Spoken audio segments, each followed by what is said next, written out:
Telespettatori di Tele4, buongiorno, benvenuti all'anteprima del telegiornale delle 13:20. Quest'oggi siamo in compagnia di Francesco Di Lauro, che fa parte del comitato organizzatore della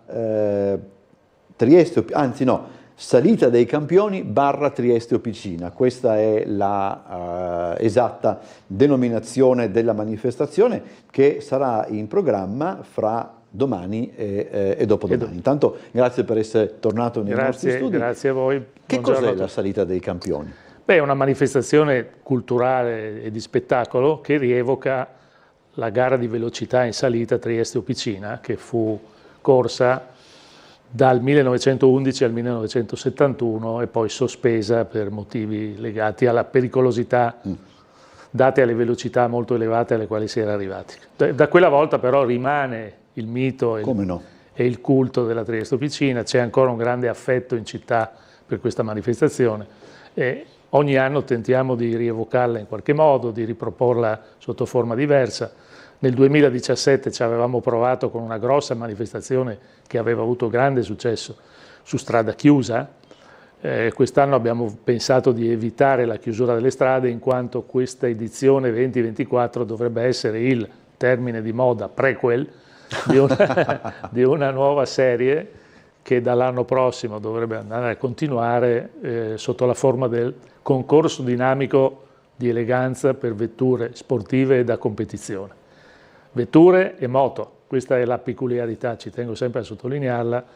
Le motociclette sono abbinate alle automobili. La Trieste Opicina esisteva sia in versione 2 ruote che 4. Ah, questo non sapevo. Sì. Io tra l'altro ricordo, ho un'età che mi consente di ricordare quantomeno penso gli ultimi anni della Trieste Opicina, perché io poi abito da quelle parti e mi ricordo che ci si posizionava su quel grande muraglione dell'università, credo un po' più in studi, dove si trova il distributore di benzina, e lì era abbastanza spettacolare, ecco, insomma, diciamo la verità. Era certamente molto spettacolare, i punti cospicui, diciamo, del percorso iniziavano già alla prima curva, perché si partiva da Foro Olpiano. Sì. E quindi già la prima curva che si faceva in prima o qualche vettura in seconda era difficile da compiere in piena accelerazione, ma da lì alla curva degli Sposi, curva Masè, curva dell'Università, soprattutto curva Faccanoni e via via Conconello, eccetera, sono tutti punti dove il pubblico si assiepava. Allora, quali saranno le caratteristiche di questo prequel, che poi è un termine che a me va bene perché insomma è mutuato dal mondo del cinema? Sì, esatto. Beh, allora, una caratteristica unicizzante l'ho già citata, che è questa presenza contemporanea delle motociclette e delle automobili. Per questo hanno unito le forze il Motoclub Trieste 1906, che è il più antico motoclub d'Italia, e il Club dei 20 all'ora di Trieste del 1961. Anche questo è un club con una lunga storia piuttosto antica. Si sono messi assieme, sono già rodati perché hanno fatto assieme parecchie organizzazioni in passato, quindi questa è la caratteristica che io giudico unicizzante. Oltre a questo c'è lo spirito da ritirare fuori. Cosa intendo dire? Intendo dire che nel mio immaginario, e non solo nel mio per fortuna, la Trieste Opicina era il precursore della Barcolana. Ho capito, sì, nella città. Sì. C'era lo stesso spirito, perché univa le generazioni trasversalmente, nonni, nipotini, le famiglie, anche chi aveva mezzi economici e chi non li aveva si trovavano assieme sui tornanti col cesto del picnic. Era una grande festa, una grande kermesse, e questo spirito mancava ai triestini dopo la fine della Trieste Opicina nel 71. Fu ripreso fortunatamente dalla Barcolana di lì a veramente pochissimo tempo. C'è stato davvero un passaggio di testimone. E questo affetto per la Trieste Opicina, che perdura ancora in città, è una testimonianza che non è stata una cosa passeggera, insomma. Quindi noi ci teniamo a questo aspetto, chiamiamolo pure sociale. Sì, ecco. Poi la cultura. Allora, oggi si tende a preservare tutto, però la gente dice non è affar mio, ci deve pensare qualcun altro. No? Va bene, ci sta. noi tentiamo di preservare questa cultura, però tentiamo anche di farla vivere, per cui cerchiamo di spiegare che cos'era la Trieste Officina, sia dal punto di vista agonistico, motoristico, sia dal punto di vista che ho appena citato poc'anzi. È per questo che inizierà la 2 giorni con una conferenza al Salone degli Incanti domani alle ore 17, una conferenza alla quale interverranno alcuni piloti, per fortuna ancora viventi, che hanno partecipato, altri piloti che non hanno partecipato ma che conoscono la manifestazione. Il tutto moderato da Danilo Castellarin, il presidente della commissione musei dell'ASI, che farà da moderatore. Altro ospite di rilievo, Fulvio Bacchelli, pilota triestino molto conosciuto, e Sergio Pellandini, un pilota svizzero di moto, anche lui degli anni fine 70, inizio 80, che oggi è testimonial della sicurezza stradale, in quanto purtroppo ha avuto un grosso incidente dopo la fine della sua carriera, quindi non in gara, e da quella volta gira con un sidecar nel quale infila le stampelle e va a farsi 16.000 miglia negli Stati Uniti da solo, quindi insomma una specie di Zanardi della moto. Sarà molto interessante starlo ad ascoltare. Allora, questo è il programma che dunque domenica 7 aprile c'è la sfilata poi. Allora, domenica 7 aprile, se ci arriviamo, perché poi la sera di sabato ci sarà una festa al San Marco che casualmente compie 110 anni quest'anno e suonerà Mike Sponza e la sua band, quindi immaginiamo di fare un po' tardi e di divertirci un po'. Però insomma saremo sicuramente tutti svegli alla mattina di domenica. Dalle 10 in poi le macchine e le motociclette saranno esposte in Piazza della Borsa e poi arriveranno le staffette dell'Arma dei Carabinieri verso 12:30 e ci scortano sul percorso di Opicina. Quindi sarà una manifestazione diciamo anche itinerante quella di domenica. Sì, c'è la sfilata da Piazza Unità con l'esposizione. Da Piazza della Borsa. Da Piazza della Borsa con l'esposizione. Chissà se... Io ho visto ieri aggirarsi nella conferenza stampa non mi ricordo il nome e mi dispiace, il signore che adesso ha la macchina di mio papà. Ah, mi ricordo che ne abbiamo parlato. Ed è... Dagnilut, Giorgio Dagnilut. Ecco, perfetto, l'ha detto lei. Ci sarà quella macchina. Ci sarà? Sì, sì. Io devo dire la verità, io non sono, come dire... Passo per essere addirittura anaffettivo in alcuni Però casi. Quella macchina è rimasta quando l'ho vista, una certa commozione. Tant'è vero che il signor Giorgio mi ha chiesto, dice, vuole fare un giro nicchio perché... Una certa soggezione.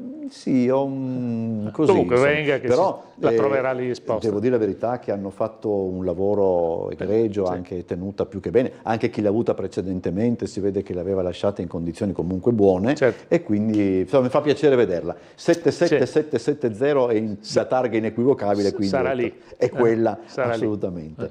La chiusura è prevista per la chiusura, diciamo, la manifestazione che ora dovrebbe concludersi. Diciamo che nell'ora dell'Iston noi partiamo da Piazza della Borsa. Quindi insomma il tempo di arrivare su Opicina scortati facendo un piccolo tour della città perché tutti devono vedere insomma. Si pensa di arrivare a Opicina verso l'una, ma ci sarà una piccola deviazione se ho il tempo di spiegarla perché è interessante.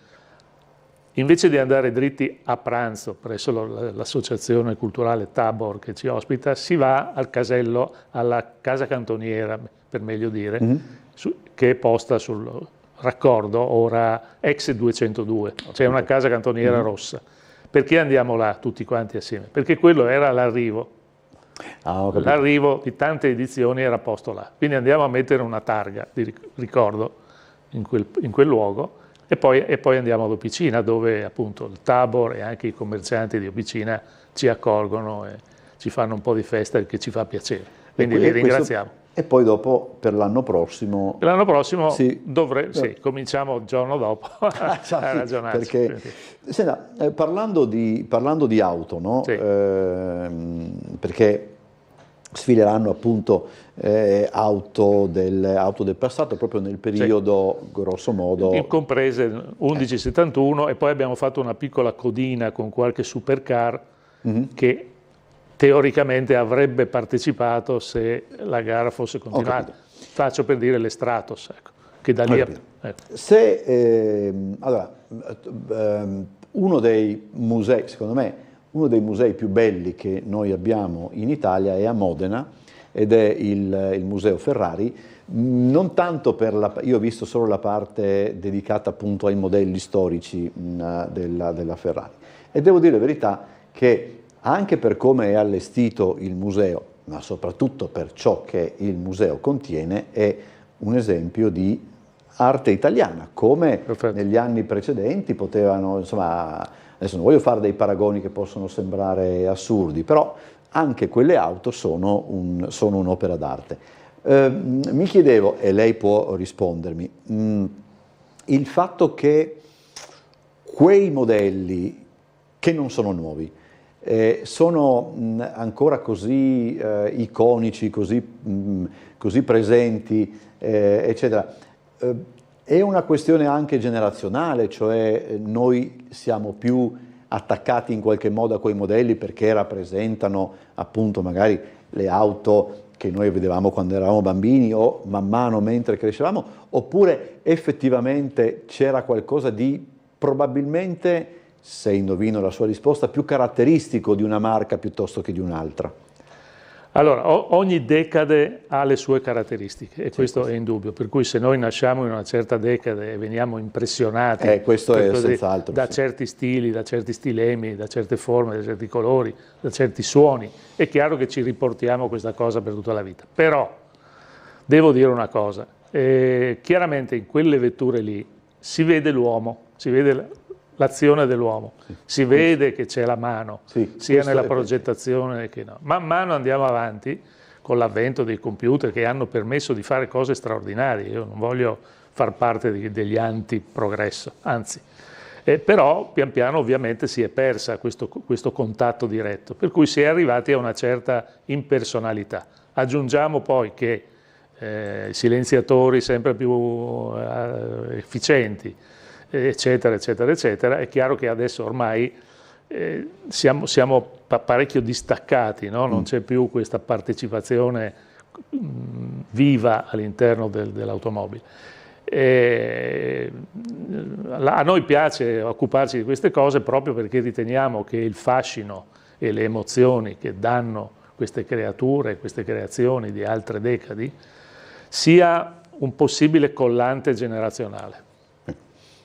Quindi attorno a una passione, a un'emozione ci si può aggregare, e oggi che la società tende a essere disgregata, secondo me ce n'è molto bisogno. Mi dica un modello di auto che a lei piace particolarmente, per ragioni le più strane, insomma. Allora, io sono famigerato in città perché amo le macchine inglesi. Ecco, quindi direi delle cose legate alle macchine inglesi. Non è il caso in questa circostanza, visto che anche lei ha introdotto bene questo tema della Ferrari, della passione, del fascino, e quindi mi rivolgo alle automobili italiane per dare una risposta. Ma in questo momento mi piace molto l'Aurelia B20. La Lancia era una casa straordinaria a mio modo di vedere, che oggi avrebbe bisogno di un grosso rilancio, speriamo che arrivi, ma perché aveva, come posso dire, un'etica ingegneristica molto particolare e non si tiravano indietro nell'innovazione. Riuscivano sempre a osare qualcosa di nuovo. Beh, anche vederla, chissà se dalla regia magari riescono ad inquadrarla dal computer, oggettivamente insomma, sì. E invece, la prego, mi dica anche perché molti dicono che la macchina più brutta che sia mai stata costruita è la Ford Anglia. Che a me invece piacicchia abbastanza. Perché c'è Anglia nel nome. Non dispiace, perché così è audace come design. Quindi sì, poi... Vediamo se anche questa riesco a... Poi ha corso, ha fatto parecchie gare in pista, anche se non sembrerebbe. Insomma, è un po' così incongrua, ma divertente. E invece lei proprio se deve... La brutta. Sì, una che proprio non le piace, ma anche qua per le ragioni più particolari, che insomma potrebbero anche non riguardare l'estetica, ma magari l'abitabilità o altro, perché poi... Ma adesso qua non vorrei inimicarmi i sostenitori, no, ma posso rispondere, nel senso che è un brutto che piace poi alla fine, no? Quindi non so, la NSU Prince, che noi prendiamo tanto in giro, eccetera, eccetera, però è una macchina che poi alla fine, guardata bene, ha i suoi punti interessanti. A me non piace l'850, non riesco a farmela, sì, a farmela sono piacere con tutto. figlie di quell'epoca, nel momento in cui si tentava di fare delle macchine di massa un po' più grandi delle 500 e delle 600. Esatto, e ancora non si era imparato bene come farle. Allora, ricordiamo gli appuntamenti di Trieste, no, sbaglio sempre, la salita dei campioni Trieste Officina, sì. Sabato sera una conferenza con Danilo Castellarini. Alle 17 al Salone degli Incanti.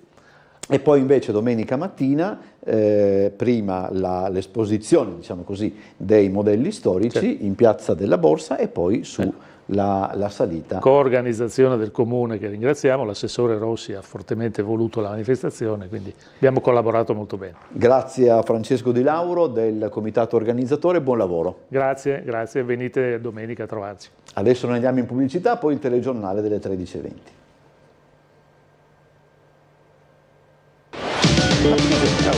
Perché?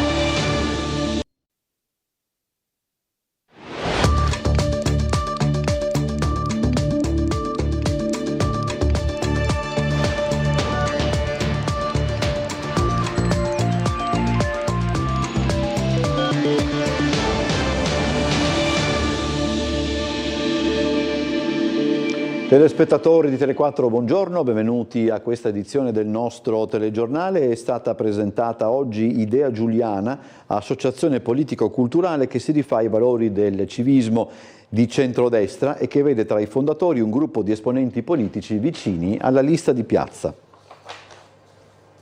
Parte da 7 coordinatori, ma vuole essere uno spazio aperto al confronto e allo scambio di proposte per la città. Oggi è stata presentata Idea Giuliana, un'associazione politico-culturale che mescola l'impegno di chi oggi ricopre un incarico politico e il potenziale interessamento da parte dei cittadini che si identificano nelle idee del centrodestra locale a supporto del sindaco di piazza.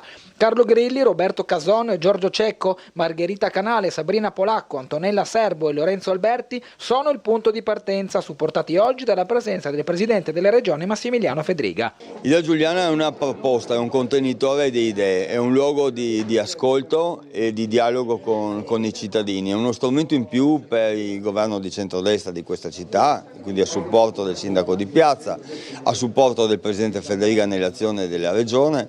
È un luogo in cui, non avendo l'ansia da prestazione della tornata elettorale, ha il tempo di dedicarsi appieno a quelle che sono le necessità del territorio, a quelle che sono le grandi potenzialità di questo territorio. C'è una grandissima astensione a tutti i livelli, soprattutto a livello elettorale, quindi c'è bisogno di riavvicinare la gente alla politica, perché la politica di fatto ti condiziona la vita a seconda delle proposte che metti in campo. Il pensiero a prioristico di un percorso associativo e politico che guardi all'obiettivo delle elezioni comunali del 2027 è una conseguenza del fatto che parte dei presenti oggi sono o sono stati rappresentanti della lista di piazza e dal momento che proprio dalla civica del sindaco ci sono state delle fuoriuscite, il collegamento è presto fatto, ma Carlo Grilli chiarisce subito: questa non è una lista di piazza 2.0. L'intento è quello di mettere a disposizione della prossima tornata elettorale un laboratorio di pensiero per costruire un programma che sia aderente a quelle che saranno le necessità del territorio. In fase di associazionismo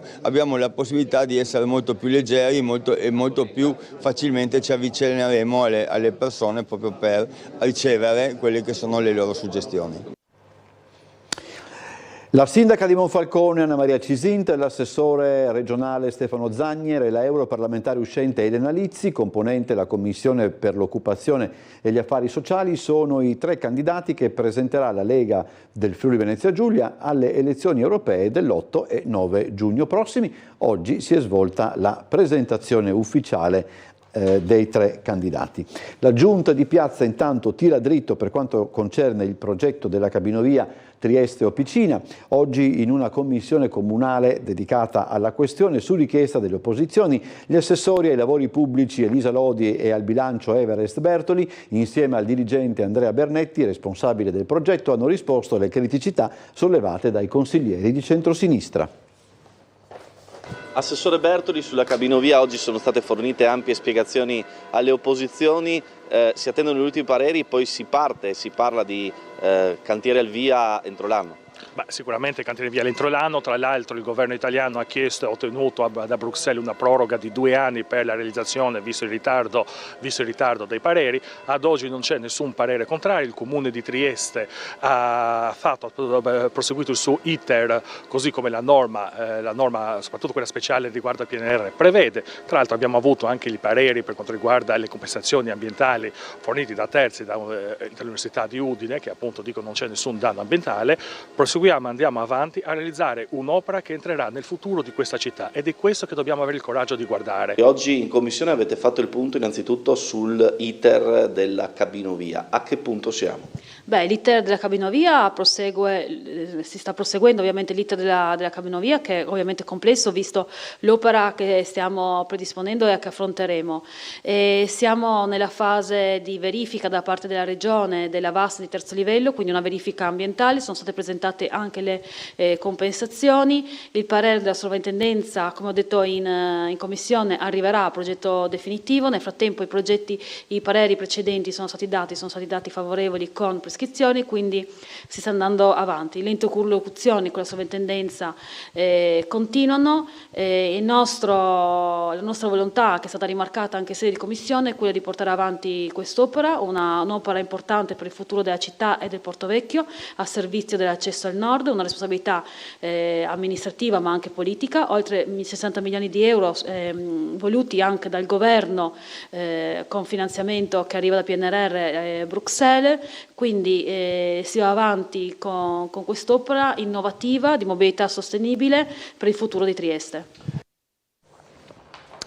Fortemente polemica la posizione delle opposizioni dopo la commissione dedicata al progetto. Sentiamo il capogruppo di Adesso Trieste Riccardo Laterza e il consigliere comunale del Partito Democratico Luca Salvati.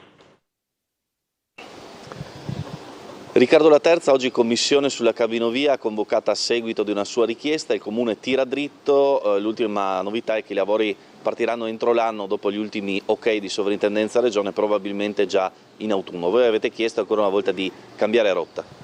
La posizione della soprintendenza è chiara, questo ok da parte della soprintendenza al progetto dell'Ovia non arriverà mai perché è stato scritto nero su bianco che stazione, piloni, cabine sono incompatibili in maniera assoluta con i vincoli presenti in Porto Vecchio. Di fronte a questa posizione molto chiara che la soprintendenza ha scelto di anticipare in forma collaborativa al Comune, le opzioni politiche sono due. La nostra è quella di seguire appunto il consiglio della soprintendenza, andare a Roma e cambiare progetto finché siamo in tempo. È stato messo nero su bianco che questa opzione è un'opzione possibile. L'opzione che oggi la maggioranza ha confermato è quella invece di tirare dritto nonostante i pareri contrari, andare a schiantarsi contro un muro perdendo i 60 milioni del PNRR. È una responsabilità politica molto pesante che la Giunta sceglie di assumersi ma che non potrà assolutamente scaricare su nessun altro. Se si andrà avanti verso un vicolo cieco come quello appunto di un'opera irrealizzabile, la responsabilità politica è solo della Giunta di piazza. Ancora una volta abbiamo appreso che questa amministrazione, nonostante le lacune del progetto della cabinovia sottolineate dalla soprintendenza, ha intenzione di andare dritta, senza occuparsi invece di altri problemi più importanti come può essere quello del tram o della piscina terapeutica. Abbiamo avuto modo di sottolineare che gran parte dei cittadini non sono assolutamente favorevoli a questo progetto, hanno diversi timori, oltre a quello ambientale, paesaggistico, anche di sostenibilità economica, perché ancora una volta abbiamo rilevato che è un progetto soprattutto turistico, basato su una grande quantità di turisti che ad oggi, auspichiamo di sì, ma ad oggi Trieste non ha. La comunità islamica di Monfalcone ha chiesto al Consiglio di Stato di disporre la nomina del commissario ad acta, poiché sono decorsi senza frutto i termini della convocazione di un tavolo di concertazione sui luoghi di culto e i fedeli di religione musulmana non hanno ancora un sito alternativo temporaneo dove esercitare la preghiera affinché sia garantito il diritto di culto dopo la chiusura di 2 centri avvenuta nelle scorse settimane. Sempre secondo la comunità islamica guidata dal nella recente proposta formulata dall'amministrazione comunale guidata dal sindaco Anna Maria Cisint, sui 3 possibili siti adatti alle necessità di preghiera sarebbe stato esiziale verificare l'idoneità recandosi in loco, cosa che non è mai avvenuta. Collegamento ora con la sala operativa della Polizia locale, cediamo la linea per quanto concerne i consueti aggiornamenti su viabilità e traffico all'ispettore capo Lionello Schillani, che è collegato con noi. Buongiorno ispettore. Io non sento la voce, prego. No, forse abbiamo dei problemi con il collegamento.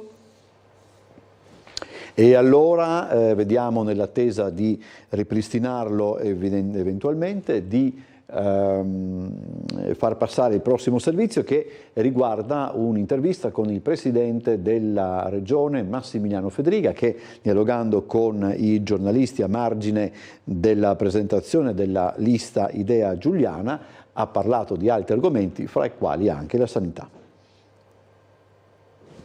Vera messa in discussione di tutto un pacchetto di finanziamenti PNRR dedicati al sistema sanitario nazionale, rivolti prevalentemente a opere per la sicurezza sismica delle strutture ospedaliere, il presidente del Friuli Venezia Giulia Massimiliano Fedriga, nelle vesti di presidente della Conferenza delle Regioni, oggi si è dimostrato fiducioso rispetto al dialogo con il governo già avviato per far sì che questi fondi non siano persi e in qualche modo reinseriti sotto un nuovo finanziamento. La problematica investe tutto il paese, ma guardare anche solo il Friuli Venezia Giulia andrebbe a rappresentare un ostacolo al già difficile processo di normalizzazione di tutta una serie di aspetti, come le liste d'attesa, l'assunzione di specialisti e le migliorie dei pronto soccorso, che già da sole rappresentano un capitolo piuttosto impegnativo e su cui la Regione sta lavorando. L'ottimismo di Fedriga è frutto di un confronto con i ministri e una prima apertura del governo centrale. Adesso noi stiamo discutendo specificatamente su dei finanziamenti alle infrastrutture sanitarie che sono state spostate rispetto al PNRR, il PNC, che è il Piano Nazionale Complementare, e l'articolo 20, cose complicate, però insomma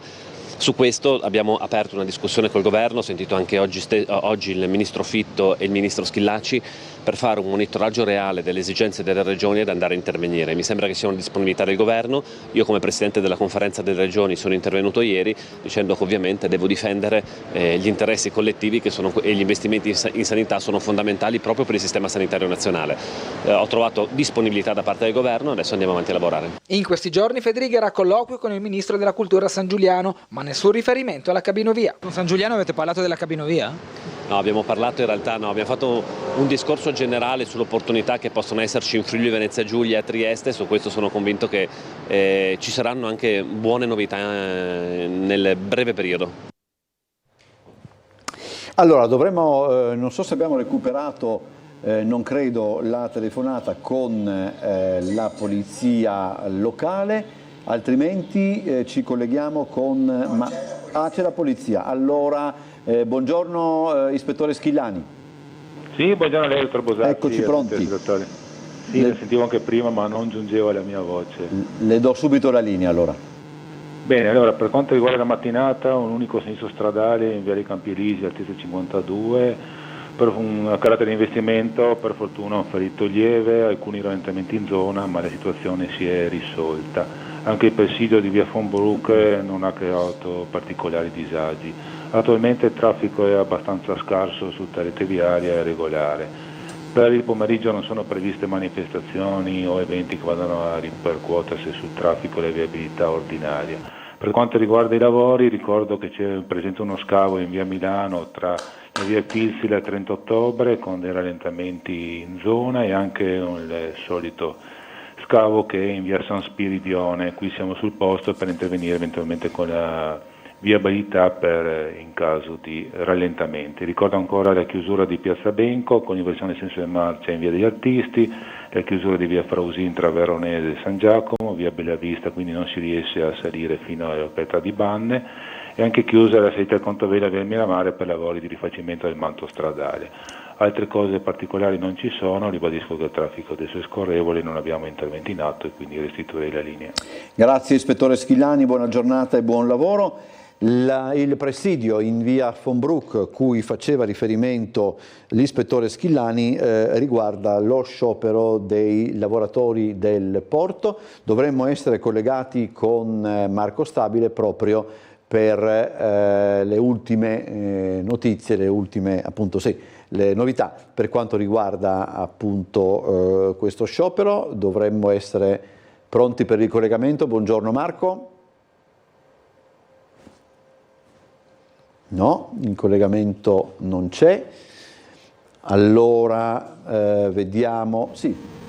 Pronto, prego. Sì, grazie della linea Umberto. Allora, presidio davanti alla sede dell'autorità portuale in via von Bruck, la Torre del Lloyd, da parte dei lavoratori del porto in sciopero questa mattina per la richiesta di rinnovo del contratto nazionale scaduto nel 2023. La richiesta è quella di un aumento per andare al passo con il potere d'acquisto. I lavoratori sindacati di CGIL e CISL-UIL hanno parlato di un 14% di potere d'acquisto perso rispetto agli stipendi dei lavoratori dello scalo. L'aumento richiesto sulla piattaforma di contratto nazionale del 18%, ovviamente al momento non c'è su questo fronte una situazione di concordanza di idee con il governo e quindi si continua a trattare. Oggi appunto sciopero del porto sin da questa mattina per chiedere il rinnovo del contratto nazionale di lavoro. Maggiori dettagli naturalmente nel corso dell'edizione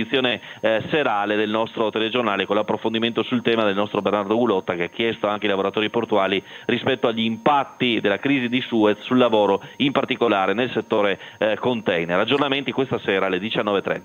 Ricordo che anche ci siamo collegati in diretta durante Sveglia Trieste con il presidio. Cronaca, un triestino di 28 anni, trovato in possesso di oltre 1 chilo di marijuana, è stato denunciato a piede libero per il reato di detenzione e spaccio di sostanze stupefacenti. Il personale della squadra mobile della Questura, a seguito di una mirata attività di indagine con servizi di osservazione e pedinamento, è riuscito ad intercettare un pacco proveniente dalla Spagna e indirizzato al giovane. Gli operanti hanno accertato che la sostanza stupefacente è stata comprata tramite un canale Telegram spagnolo e che la stessa sarebbe dovuta essere stata utilizzata dall'acquirente con un gruppo di amici. La sostanza illecita rinvenuta e il telefono cellulare del denunciato sono stati sequestrati e depositati presso gli uffici della Questura a disposizione dell'autorità giudiziaria. Ci fermiamo per la pubblicità, poi torniamo con altri servizi. Rimanete con noi, a fra poco.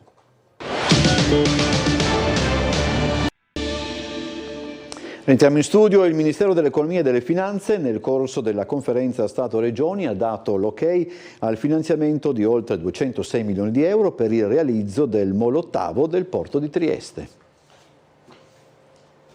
Il progetto del molo ottavo del porto di Trieste ha gambe per partire. I 206 milioni 850 mila euro della parte pubblica ci sono, i restanti 109 milioni per un totale di 315 complessivi saranno a carico del proponente privato, cioè di ALA PLT Italy, titolare della adiacente piattaforma logistica. L'approvazione dei fondi è arrivata nel corso della seduta della conferenza permanente per i rapporti tra lo Stato, le regioni e le province autonome. A confermare il finanziamento tramite le risorse del Fondo per le infrastrutture portuali e Sandra Savino, sottosegretario del Ministero dell'Economia e delle Finanze. È un passo importante rispetto proprio alla volontà e l'ambizione di trasformare questo porto in un punto, proprio uno snodo logistico di primaria importanza tra il Mediterraneo, l'Europa e il Far East. Quindi questo è un traguardo importante e credo che da qua insomma, si possa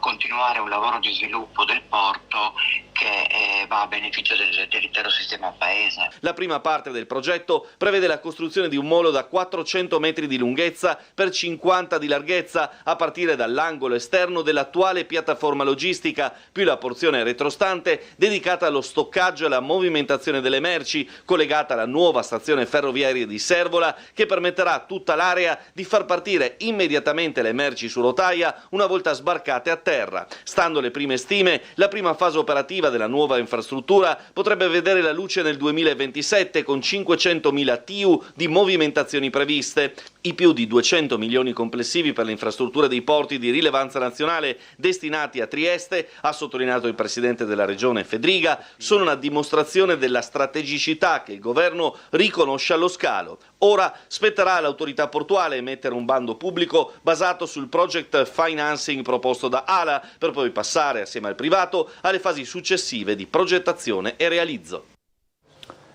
Una nuova infiltrazione dopo le piogge dei giorni scorsi interessa la galleria di Piazza Foraggi. Si dovrà procedere con altre iniezioni di malta cementizia o con la posa di un altro pannello, ma la galleria non chiuderà. Non c'è pace per la galleria di Piazza Foraggi. Nel luglio scorso, con la riapertura, in seguito ai lavori durati più del previsto e necessari per risolvere il problema delle infiltrazioni che da anni affliggevano la struttura, si pensava di essersi lasciati la questione alle spalle. Invece, sorpresa, la iozza è tornata dopo le piogge dei giorni scorsi ed è abbastanza visibile a pochi metri dall'ingresso di Piazza Foraggi. I lavori, ricordiamo, hanno comportato dapprima l'iniezione di malta cementizia nel soffitto della galleria, non sufficienti tuttavia a bloccare le infiltrazioni. Pertanto si era proceduto con il rivestimento in pannelli di policarbonato del 70% della lunghezza del tunnel, 720 metri. Ora, è ovvio, bisognerà intervenire nuovamente. Il sindaco di Piazza esclude che la galleria venga chiusa ulteriormente al traffico veicolare. Le soluzioni previste sono due: una nuova iniezione di malta cementizia oppure l'installazione di un altro pannello all'altezza dell'infiltrazione. Sarà l'impresa SAC ad eseguire i nuovi interventi. In tal senso i dirigenti comunali e quelli della ditta effettueranno un sopralluogo per decidere come procedere. La SAC, che ha realizzato la copertura, è tenuta a garantire per 10 anni sull'esecuzione dei lavori, però gli 870.000 euro di penali che il municipio ha richiesto per i ritardi nella consegna dell'opera raccontano di rapporti tutt'altro che idilliaci fra Palazzo Sipario e la stessa SAC. Illustrato il report trimestrale dell'attività della Polizia Locale con il nucleo interventi speciali. Il nucleo interventi speciali è il nucleo antidegrado, quindi fa molte attività. Diciamo che il fenomeno dei writers si è parzialmente ridotto, come anche sicuramente quello del commercio ambulante abusivo, che è effettivamente molto residuale. Quello che abbiamo aumentato di molto, anche perché ormai siamo 22 operatori del nucleo interventi speciali, sono i controlli nei giardini. Sono i dati salienti dell'attività del nucleo interventi speciali della Polizia Locale nel primo trimestre di quest'anno, illustrato in municipio dal comandante Milocchi e dall'assessore De Gavardo. Presenti anche il comandante storico Dorigo e la nuova guida, per la prima volta una donna, il vicecommissario Gloria Frizza. Dedicato in particolare al contrasto del degrado urbano e da tempo dotato anche dell'arma d'ordinanza, il nucleo è stato recentemente potenziato. Un nucleo fondamentale attualmente all'interno della Polizia Locale di Trieste, un nucleo che si occupa di contrasto al degrado urbano, un nucleo che fa prevenzione, che serve da deterrente e che è presente, molto presente anche grazie alle nuove assunzioni sul territorio triestino. Un nucleo che Trieste esprime già dal 2004 ma che trova la sua ufficialità dal 2017, quando il decreto Minniti assegna proprio ai comuni le competenze relative al contrasto del degrado urbano. 105 le sanzioni elevate in 3 mesi, in particolare per mendicità e bivacco, ma anche indicatori abusivi di parcheggio, una trentina gli interventi sanzionatori per detenzione di stupefacenti, sempre le stesse, oltre ai giardini pubblici, le aree maggiormente attenzionate. Ossia le aree pedonali del centro città, che è importante il pattugliamento a piedi, proprio perché le autopattuglie non passano per le aree pedonali, e poi le zone sono quelle di Piazza Garibaldi, Largo Barriera, Piazza Perugino, Via Sette Fontane, Val Maura e San Giacomo in particolare.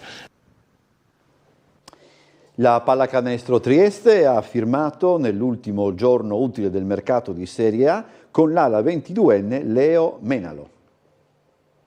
Recupera la palla Leo Menalo, che può andare in transizione da solo Non è un giocatore fatto e finito, ma uno dei prospetti più importanti a livello europeo per i classe 2002. Ala di 208 cm per 95 kg, maleducata anche dal perimetro e grandi inventivi in attacco. È stato voluto dalla Virtus Bologna, che ha investito su di lui senza però trovargli l'adeguato spazio ad altissimo livello, prima sotto la guida di Sergio Scariolo e poi di Luca Banchi. Questo l'identikit di Leo Menalo, giocatore croato di nascita ma di formazione italiana, che vestirà la maglia della Pallacanestro Trieste. Siamo entusiasti di avere Leo nella nostra squadra in questo momento cruciale della stagione, ha commentato il GM biancorosso Michael Arcieri. È un giovane di grande carattere, passione per il gioco e un'eccellente etica del lavoro. Porterà abilità, atletismo e versatilità al nostro roster su entrambi i lati del campo. Leo ha iniziato la sua formazione cestistica nelle giovanili del Cibona Zagabria, ma in Italia alla Stella Azzurra a Roma, che è cresciuto guadagnandosi minuti sul parquet capitolino a partire dalla stagione 2018-2019. Poi per 3 stagioni in Serie A2, alternando la maglia della Stella Azzurra a quella dei Roseto Sharks. Il suo atletismo, l'abnegazione al lavoro e la sua intelligenza cestistica gli sono valsi la chiamata della Virtus Bologna. Nel 2022, con la maglia della nazionale croata Under 20 ai campionati europei, si è distinto con una media di oltre 14 punti e 4,4 rimbalzi a partita.